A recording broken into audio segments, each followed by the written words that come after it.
Line এটা লেখা আছে এ আর এদিকে আছে বি, এটি সেকশন লাইন।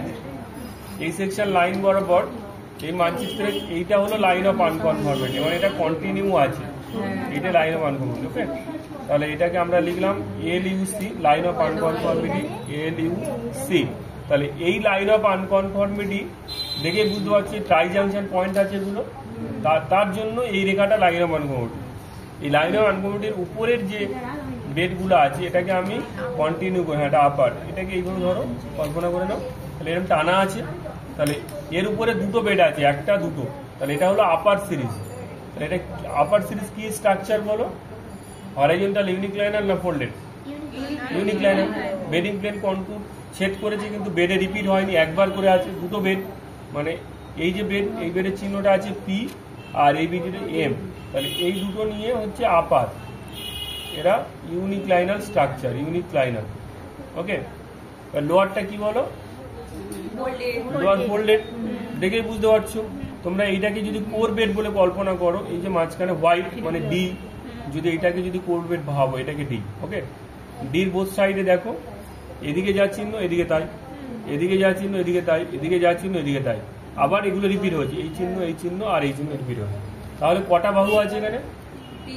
তিনটে বাহু। এখানে এক জোড়া, এখানে এক জোড়া, এখানে এক জোড়া, 3 জোড়া স্ট্রাইক লাইন টানতে হবে লোয়ার সিরিজের জন্য, আর আপার সিরিজের জন্য 1 জোড়া স্ট্রাইক লাইন টানতে হবে।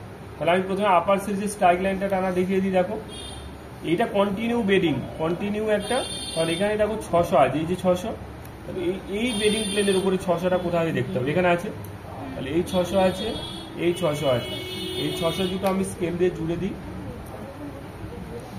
দিলে আমার হয়ে গেল 600 স্ট্রাইক লাইন। পরেরটা কত হবে?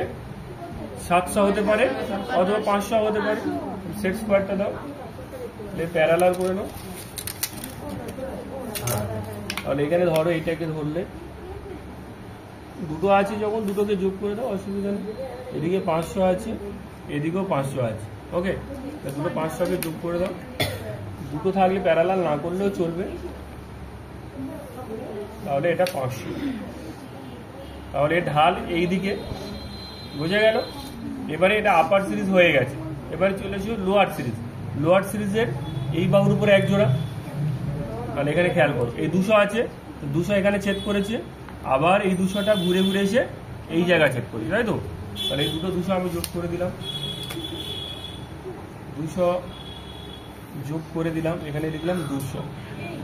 200-র পরে দেখো এই 200-র পরে আছে 300, 300 এখানেও আছে, আবার এখানেও আছে, তাহলে সহজ এটা সেট স্কোয়ার ধরার দরকারও নেই, দুটোকে আমি মোটামুটি প্যারালাল করে দাও। তাহলে এটা হলো 300। তাহলে ঢাল কোন দিকে? এই দিকে। এবার এখানে চলে এসো, এখানে আবার দেখো এই 300, এই 300 এখানে ছেদ করেছে, আবার এপারেও 300 ঘুরে ঘুরে এই ছেদ করেছে, ঠিক আছে? আর 200টা এখানে ছেদ করেছে, আবার এখানে ছেদ করেছে। তাহলে এই বাহুর উপরে টেনে দিই, এটা করলাম 200 আর এটা দিলাম 300, এটা দিলাম 300।